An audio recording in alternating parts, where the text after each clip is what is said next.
Olá, boa noite. O nosso seminário é sobre a cefaleia, sendo as acadêmicas Ediane, Pamela, Tainara e Vitória.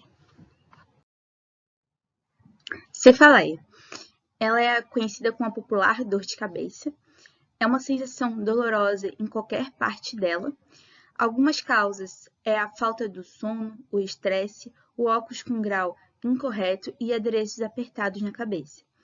Ela é um sintoma como sinal de alerta porque ela pode estar relacionada a problemas de maior gravidade. Afeta também o bem-estar, qualidade de vida e traz prejuízos econômicos e também sociais.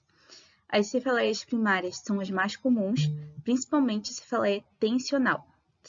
O paciente ele pode ser acometido por mais de um tipo de cefaleia. A classificação dela é primária, secundária e neuropatias cranianas dolorosas. Cefaleia primária é uma dor que não pode ser atribuída a nenhuma alteração estrutural, metabólica ou de natureza identificável.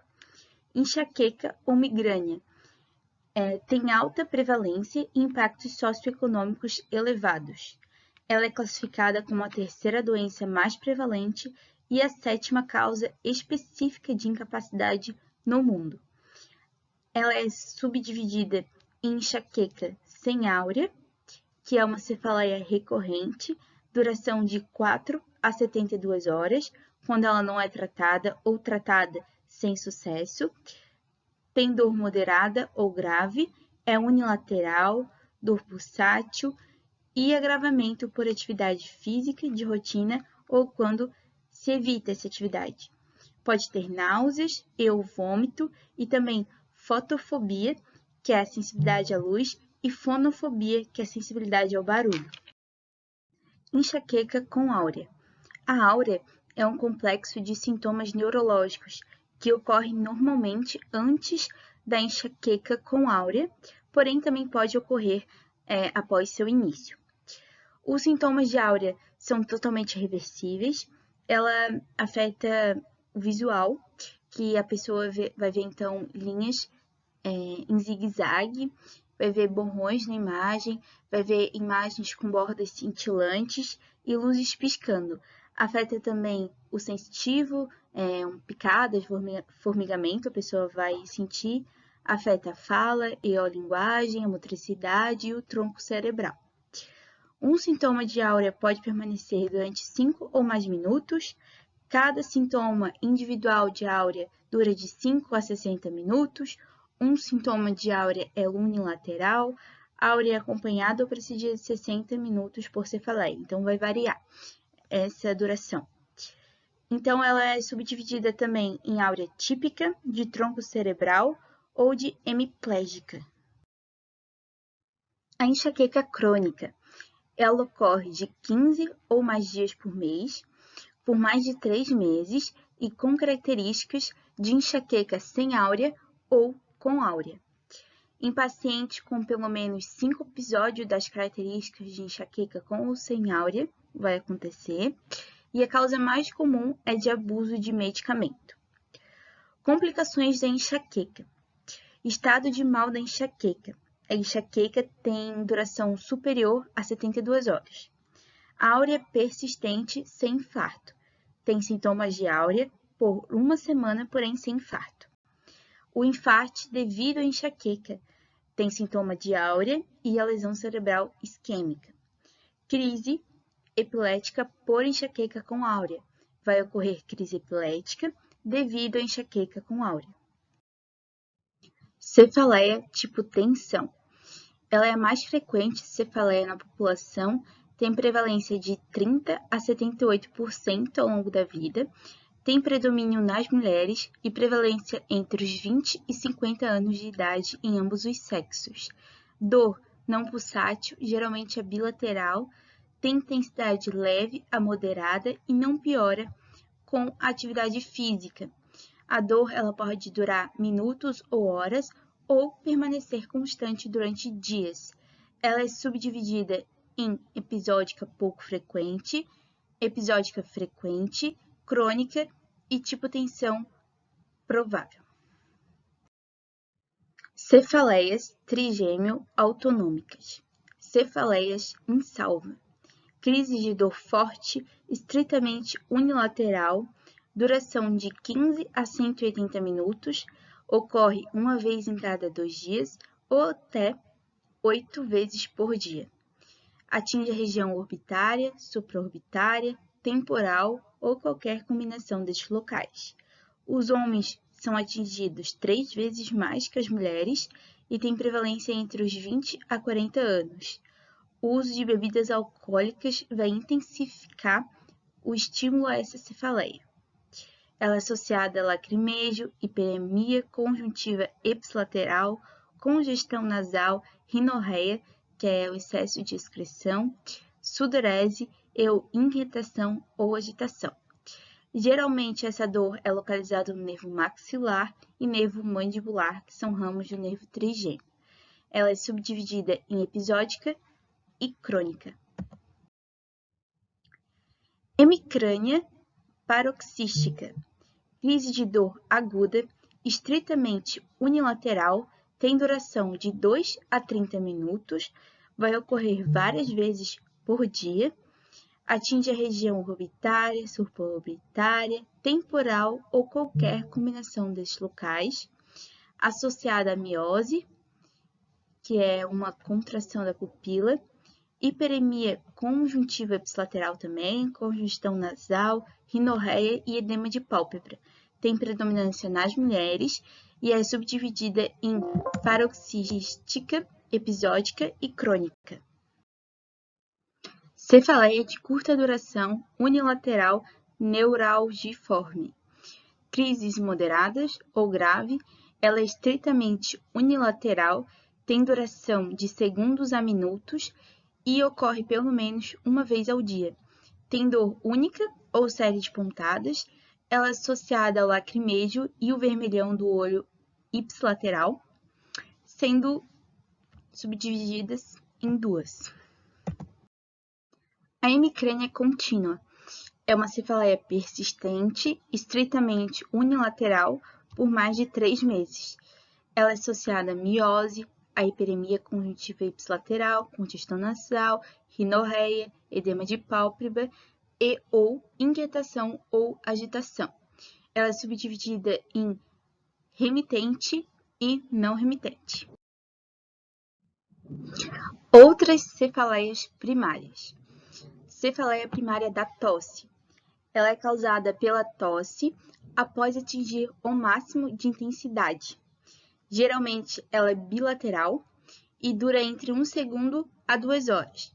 Ela vai afetar principalmente doentes acima de 40 anos e tem correlação entre a frequência da tosse e a gravidade da dor de cabeça. Ela é responsável por 1% ou menos de todas as cefaleias e tem outra subdivisão que é a cefaleia por compressão externa. Ela é causada por compressão ou tração mantida sobre os tecidos moles epicranianos. Exemplo é um capacete ou óculos apertados. Ela é subdividida por tração externa ou por tração externa provável. Cefaleia primária do exercício. Ela é causada após ou durante exercício físico intenso, tem dor pulsátil e duração inferior a 48 horas. Ela vai ocorrer principalmente em climas quentes ou de grandes altitudes. A cefaleia por estímulo frio. Ela é causada por estímulo frio aplicado externamente à cabeça ou ingerido ou inalado. Ela vai desaparecer no intervalo de 10 a 30 minutos após a remoção deste estímulo frio e tendo outras subdivisões. Cefaleias secundárias. Cefaleia originada pela consequência de lesão ou outras alterações. Tem-se então a cefaleia atribuída à lesão ou traumatismo crânioencefálico e ou cervical, sendo subdividida em cefaleia aguda, atribuída à lesão traumática crânioencefálica.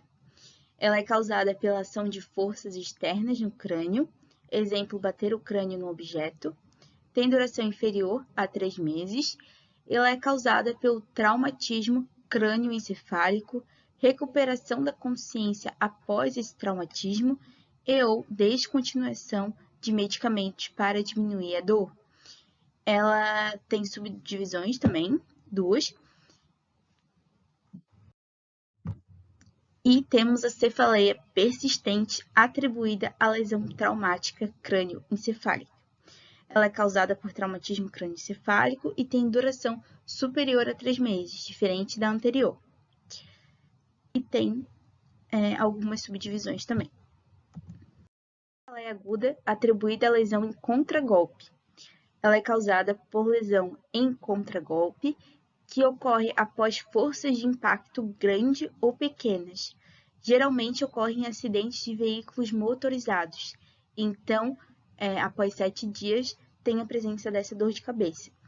Tem duração inferior a 3 meses.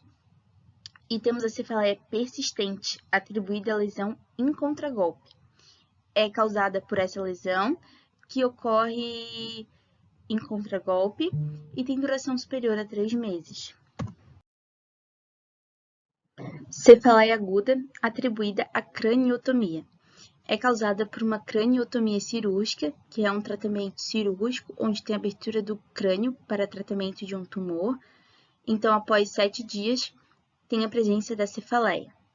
Tem duração inferior a 3 meses, sendo diferente da cefaleia persistente atribuída à craniotomia, que tem duração superior a 3 meses.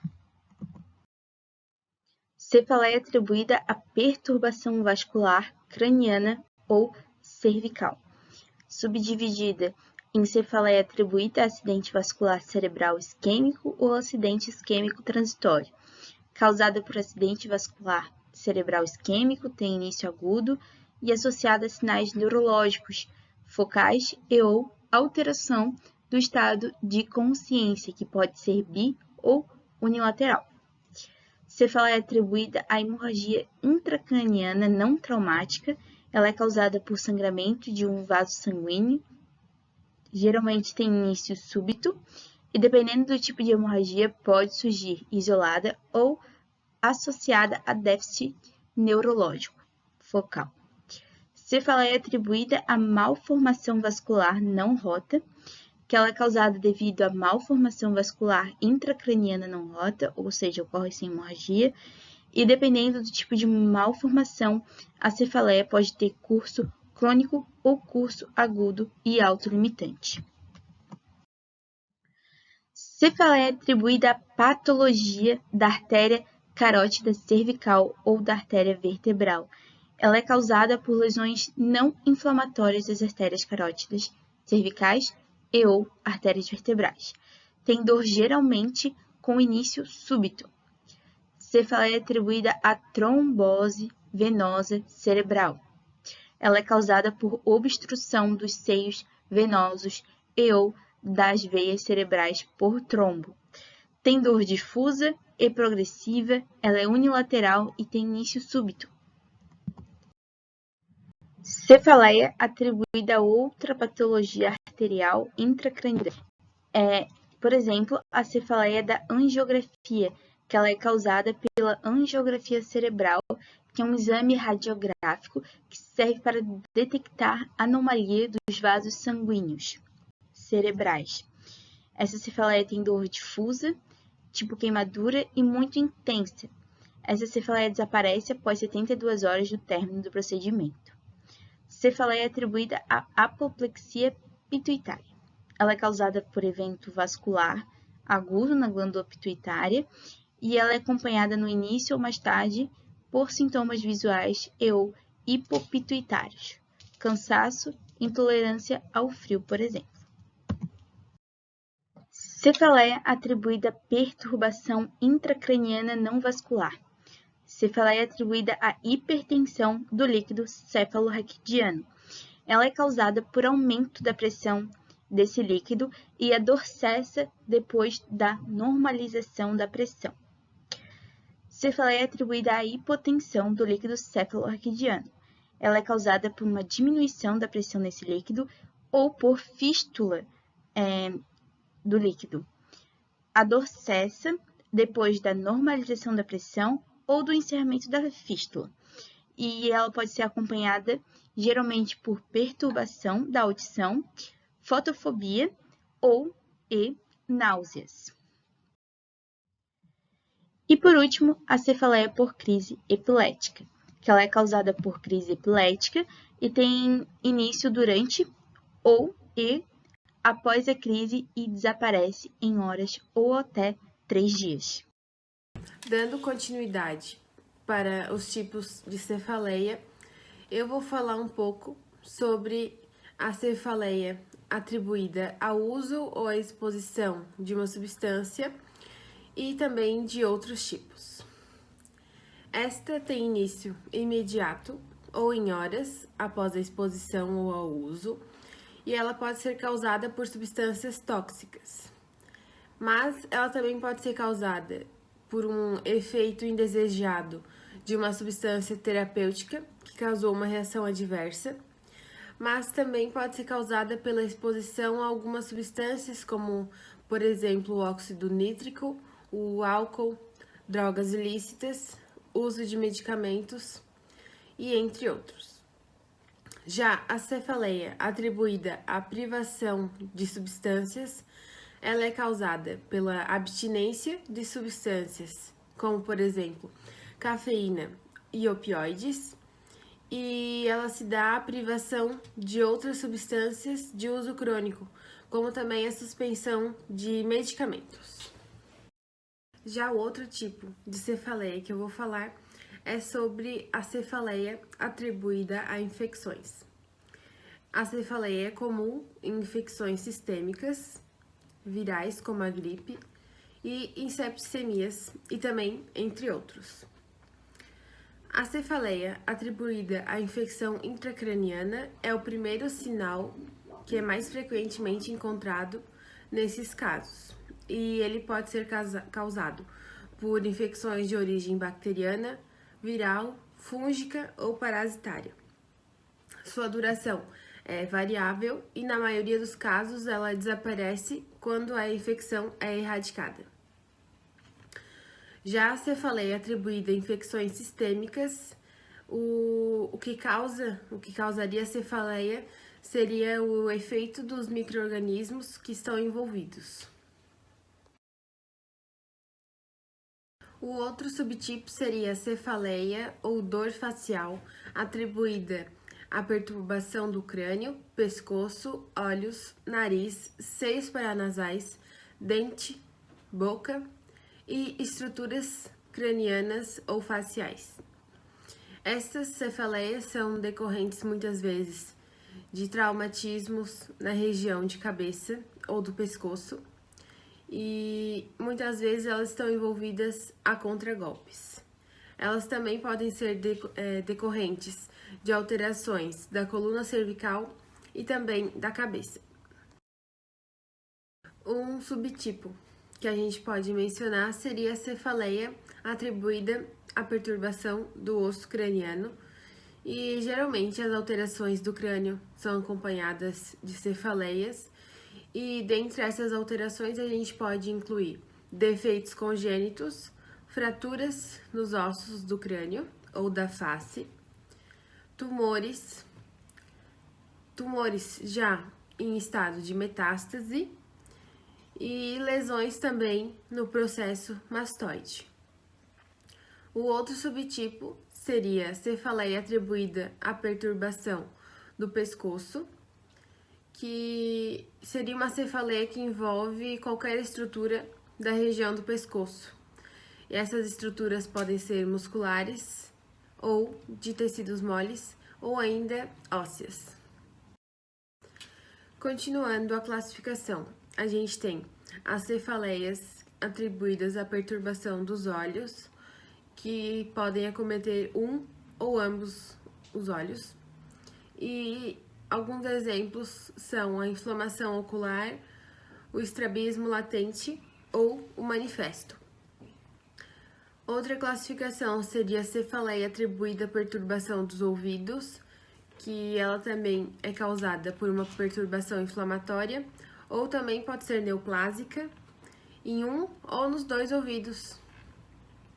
E a cefaleia atribuída à perturbação do nariz e dos seios paranasais, que temos como exemplo rinocinusite aguda, crônica ou recorrente.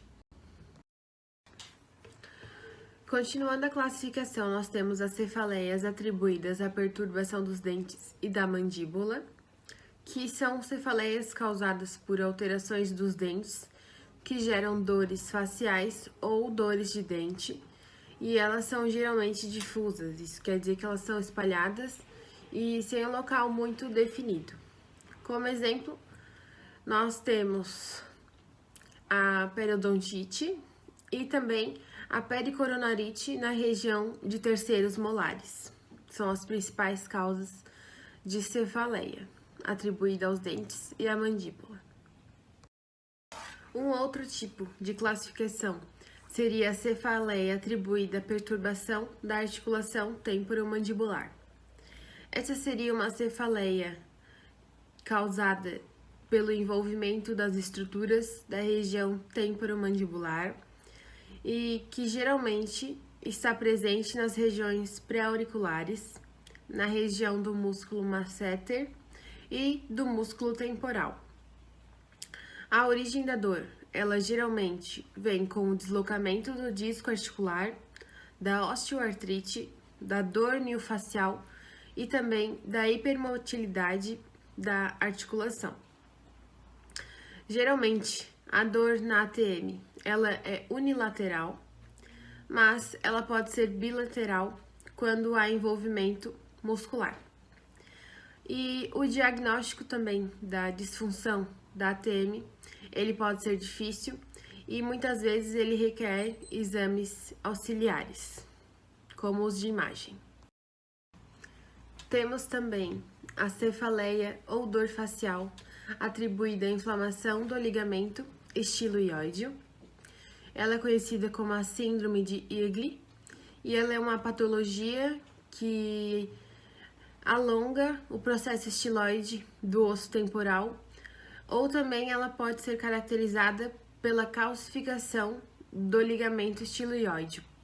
E daí o paciente vai apresentar uma sintomatologia dolorosa. Seria uma cefaleia unilateral, com dor no pescoço, dor faríngea ou facial, causada por inflamação do ligamento estiloióideo. E ela geralmente é mais sentida pela rotação da cabeça. Como outro subtipo, temos também as neuropatias cranianas dolorosas e outras dores faciais, que são a dor de cabeça e de pescoço, mediada por fibras aferentes, que seriam as fibras responsáveis por levar a informação do meio, do ambiente, para o interior do corpo, em direção aos centros nervosos. Isso seria fibras aferentes do nervo trigêmeo, do nervo glossofaríngeo e principalmente do nervo vago, e também das primeiras raízes cervicais através dos nervos occipitais. E elas ocorrem pela compressão, tração e outras formas de irritação desses nervos. Bom, agora nós vamos subdividir este tópicos das neuropatias cranianas e a gente vai falar um pouco sobre a nevralgia do nervo trigêmeo, do nervo glossofaríngeo e do nervo facial. Nevralgia seria uma condição caracterizada por dor aguda, intensa e presente em um ou mais nervos do corpo.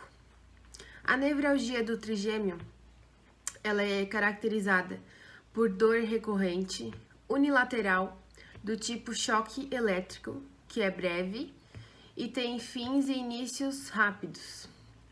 E ela é limitada no território que o nervo se subdivide em seus ramos.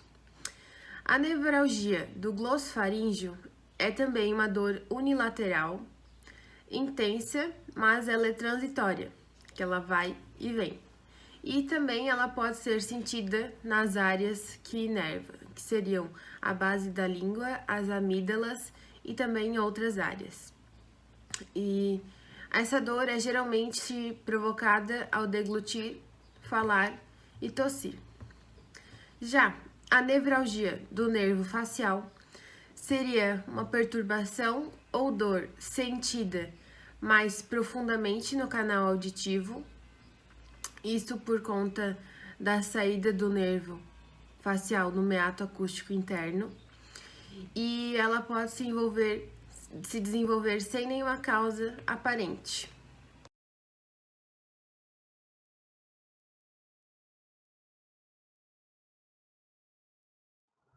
Bom, agora a gente vai falar um pouquinho mais sobre a cefaleia do tipo tensional, que é também chamada como cefaleia de tensão, do estresse, idiopática ou psicogênica. Ela é uma das doenças mais comuns da atualidade e apresenta uma ampla prevalência e um grande impacto social e econômico, porque traz em maior ou menor grau um comprometimento da qualidade de vida e da atividade das pessoas que são acometidas por ela. Ela se apresenta ao longo da vida, na população em geral, sob uma prevalência de 30 a 78%, de acordo com diversos estudos, e geralmente se inicia na adolescência, atingindo o pico por volta da terceira década de vida, sendo as mulheres discretamente mais acometidas que os homens, numa proporção de 3 para 2. Quanto à relação entre cefaleias e DTM, de acordo com a literatura, as cefaleias se mostram 2 vezes mais prevalentes em grupos com DTM, quando comparados ao grupo controle, e a prevalência de sinais e sintomas de DTM se mostram também mais elevadas em pessoas com cefaleia, sugerindo então que essas cefaleias primárias, como a tensional e enxaqueca e a DTM, são entidades distintas sim, porém que atuam uma na outra como um fator agravante, apesar de que a interação entre essas duas condições ainda não foi totalmente esclarecida de acordo com os estudos. Agora, voltando a falar da cefaleia tensional em si, de acordo com a Classificação Internacional de Doenças, o seu quadro clínico ele é caracterizado por uma dor de localização frontal, temporal ou occipital, geralmente bilateral, sendo descrita então como uma sensação de uma faixa apertada ao redor da cabeça, com intensidade leve a moderada, de caráter compressivo, ou seja, em aperto ou pressão, e que não apresenta uma piora com esforço físico rotineiro, como caminhar ou subir escadas. Além disso, fatores como fotofobia, que seria a sensibilidade à luz, ou fonofobia, que seria a sensibilidade ao barulho, podem estar presentes, mas sem queixas de náusea ou vômito. Bom, quanto à sua fisiopatologia, embora os mecanismos envolvidos ainda não tenham sido totalmente esclarecidos, hoje em dia é aceito que envolva mecanismos complexos, tanto periféricos quanto centrais, de vias de produção da dor. Os mecanismos periféricos, eles abrangem o aumento da sensibilidade à palpação pericraniana e atividade eletromiográfica, onde vários estudos demonstraram que o que pode ocorrer durante a cefaleia é uma ativação prolongada e contínua de algumas fibras motoras dos músculos pericranianos, que são capazes de acionar os nociceptores periféricos. Já os mecanismos centrais, eles envolvem diversos fatores, como o próprio elemento psicológico, embora ainda não se compreenda bem sua forma de ação. Outra possível explicação para o aparecimento desse tipo de cefaleia diz respeito ao limiar de detecção da dor induzida por pressão e ao limiar de tolerância à dor induzida por pressão. Se acredita que na cefaleia tensional episódica, que é um dos subtipos de cefaleia, não haja alteração no limiar de detecção da dor, enquanto que na crônica há uma diminuição desse limiar de detecção junto com o limiar de tolerância, o que acaba levando à alodinia, que seria uma dor provocada por estímulos que normalmente não causam dor, e hiperalgesia, que seria uma dor exacerbada. Substâncias endógenas alteradas também são cogitadas como causadoras. Aí temos como exemplo um baixo nível de endorfina ou serotonina no líquor, que também resulta em uma alodínia prolongada. E, segundo Gomes, que é um dos autores, 50% dos casos da cefaleia tensional se correlacionam ao aumento de pressão intracraniana do líquido cefalorraquidiano ou do sistema venoso do encéfalo. Sobre os seus fatores desencadeantes, embora a relação causa-efeito ainda não esteja totalmente esclarecida, fatores emocionais como estresse, ansiedade e depressão são o gatilho principal da cefaleia tensional, em especial quando ocorrem de forma prolongada. Além disso, alterações climáticas como quedas bruscas na temperatura são cogitadas como possíveis causas de cefaleia tensional devido ao aumento generalizado da tensão muscular que resulta dessas baixas temperaturas, associado a uma menor ingestão hídrica, que é bem comum nesses períodos mais frios. O consumo abusivo de determinadas substâncias também pode desencadear essa cefaleia, como a cafeína, que é um estimulante do sistema nervoso central e um desidratante, assim como analgésicos, tabaco e álcool. Sobre a hereditariedade ainda se sabe pouco, mas, no entanto, Mata e Moreira Filho, eles notaram com seus estudos que 24% dos portadores de cefaleia tensional entrevistados afirmaram sim ter parente de primeiro grau com a doença. Quanto ao diagnóstico, diferentes tipos de cefaleia, elas podem gerar confusão na hora desse diagnóstico, então ele é feito através da comparação das características sintomatológicas dessas doenças. A cefaleia tensional e enxaqueca, por exemplo, são dois tipos de cefaleia primária que são frequentemente correlacionadas, apesar de divergirem tanto com relação à impulsividade da dor quanto à história clínica, como mostra nessas imagens ali embaixo. No caso da enxaqueca, há uma manifestação com localização unilateral, de caráter pulsátil, com intensidade maior e associada sim a vômitos, náuseas e tontura. Enquanto que a cefaleia tensional, como eu já comentei anteriormente, ela é bilateral, de caráter compressivo e sem associação com náuseas ou vômitos. Entretanto, muitas pessoas podem exibir um quadro de cefaleia tensional e enxaqueca associados, o que acaba sendo chamada de cefaleia mista. Essa cefaleia se apresenta em 62% das pessoas que sofrem de enxaqueca, tendo início como cefaleia tensional, progredindo para enxaqueca e voltando para a cefaleia tensional por mais algumas horas ou dias. Para se fazer um diagnóstico diferencial correto nesses casos, é necessário saber que existem alguns subtipos dessa cefaleia tensional, tais como cefaleia tensional episódica pouco frequente, tensional episódica frequente e cefaleia tipo tensão crônica, sendo todas as três associadas ou não à dor pericraniana. Bom, agora eu vou falar um pouquinho sobre os critérios de diagnóstico ligados a esses três subtipos de cefaleia tensional que eu comentei.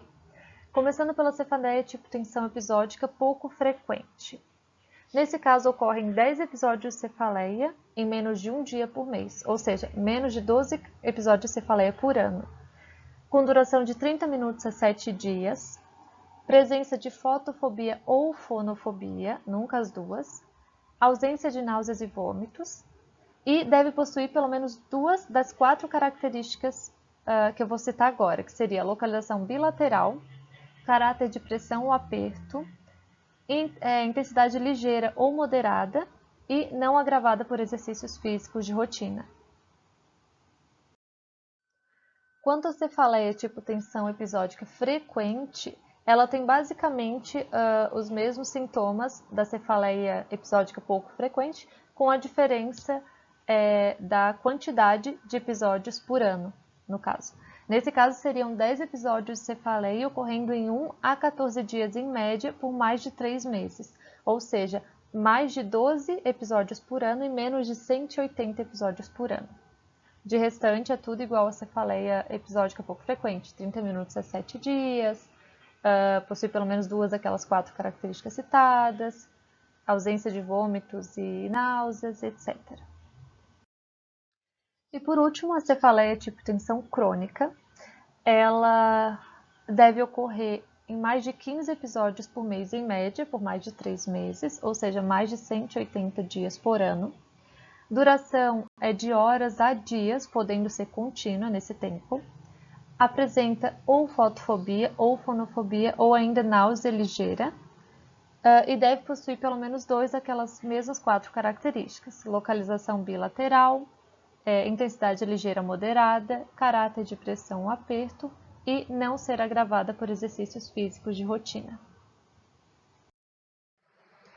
Boa noite a todos. Eu vou falar sobre o tratamento da cefaleia tensional. Em primeiro lugar, deve ser feita a orientação do paciente quanto à natureza benigna da dor e as possibilidades e formas de tratamento. Em segundo lugar, deve-se tentar descobrir quais são os fatores desencadeantes da cefaleia. Em terceiro lugar, vem a elaboração de um plano terapêutico adequado, que poderá ser sintomático. O sintomático vai combater a fase álgica. O ideal é evitar os métodos farmacológicos, porém podem ser necessários, Neste caso, então, deve-se optar pelos analgésicos mais comuns ou anti-inflamatórios não esteroidais.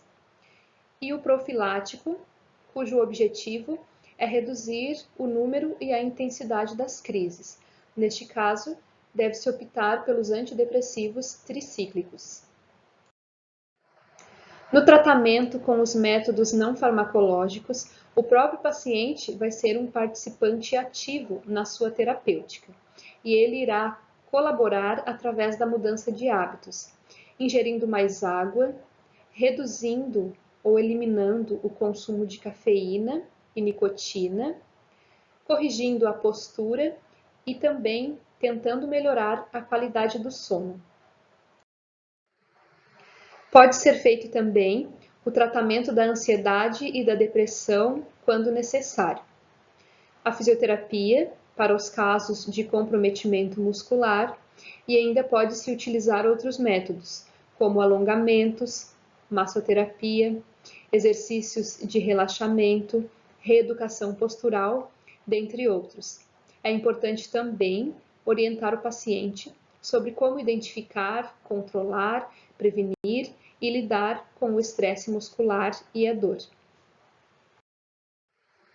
Ainda dentro dos métodos não farmacológicos, existem outras terapias, como a terapia cognitiva, a medicina alternativa, a auto-hipnose, a acupuntura e também a atividade física, que é muito importante porque libera endorfinas, que são um analgésico natural que melhora a vascularização e a oxigenação nos tecidos. Dentro do tratamento com os métodos farmacológicos, nós vamos ter o uso de analgésicos, de anti-inflamatórios não esteroidais, de relaxantes musculares e, no caso da cefaleia tensional do tipo crônica, serão usados antidepressivos tricíclicos.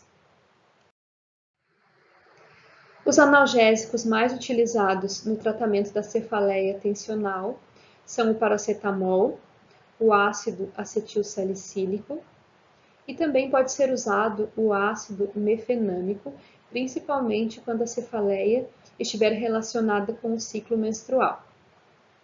Os AINES mais recomendados são o ibuprofeno e o naxopreno, e os antidepressivos tricíclicos são a amitriptilina associada a um relaxante muscular, que pode ser a tizanidina, o carisoprodol ou o ciclobenzaprina.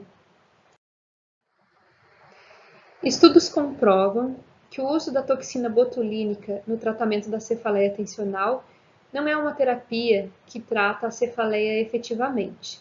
Ela apenas controla, mas por tempo determinado. E ainda nesses estudos verificou-se a ocorrência de efeitos colaterais nesses pacientes, como a hiperatividade e a dor muscular.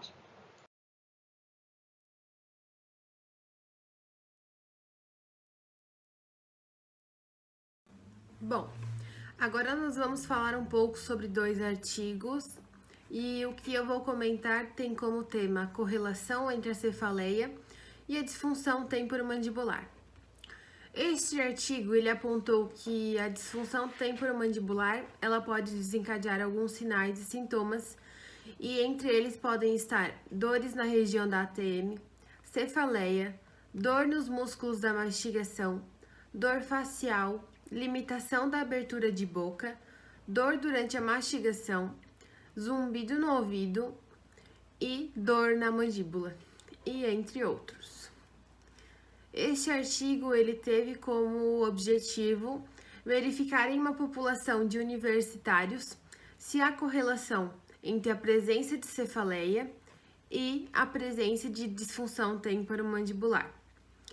E ela está sendo determinada por parâmetros dos índices clínicos de Fonseca, que é o índice utilizado para descobrir a severidade dos sintomas de DTM. Ele foi feito na Universidade 9 de Julho, em São Paulo, entre a faixa etária de 18 a 36 anos de idade, sendo 80 voluntários do sexo feminino e 80 do sexo masculino. Ao avaliar a relação entre a DTM e a cefaleia, os dados mostraram que, entre as mulheres portadoras de DTM, 50% delas apresentaram a cefaleia. E enquanto no sexo masculino, somente 27,5% dos homens que apresentaram DTM apresentaram a cefaleia. A compreensão da relação entre a cefaleia e a DTM ainda precisa de estudos complementares e eles requerem também uma abordagem multidisciplinar, com o fim de um diagnóstico mais correto do tratamento dessas patologias. Agora eu vou falar sobre o segundo artigo, que tem como título os efeitos da terapia com placa oclusal em pacientes com enxaqueca ou cefaleia tensional e distúrbios temporomandibulares comórbidos. É um ensaio clínico randomizado. A enxaqueca e a cefaleia do tipo tensional frequentemente ocorre simultaneamente com a DTM, sendo que a DTM aumenta o risco de cefaleia crônica e pode piorar as cefaleias primárias já existentes. O uso de placa oclusal pode alterar a ativação de regiões cerebrais que estão ligadas à antecipação da dor, de acordo com ressonâncias magnéticas realizadas. Além da terapia com a placa oclusal, o paciente foi autorizado a continuar com as atividades habituais, porém proibidos de iniciar qualquer novo tratamento terapêutico. O uso de placa oclusal dia e noite foi solicitado e somente tirar para realizar refeições e cuidados dentários. Mudanças significativas encontradas, porém, as placas oclusais elas não podem ser atualmente recomendadas como plano de tratamento para pacientes com enxaqueca e ou cefaleia, do tipo tensional que sofre com DTM, devido ao número baixo de pacientes participantes e o curto período de tempo de acompanhamento com esses. Assim a gente conclui a apresentação do nosso seminário e muito obrigada pela atenção de todos.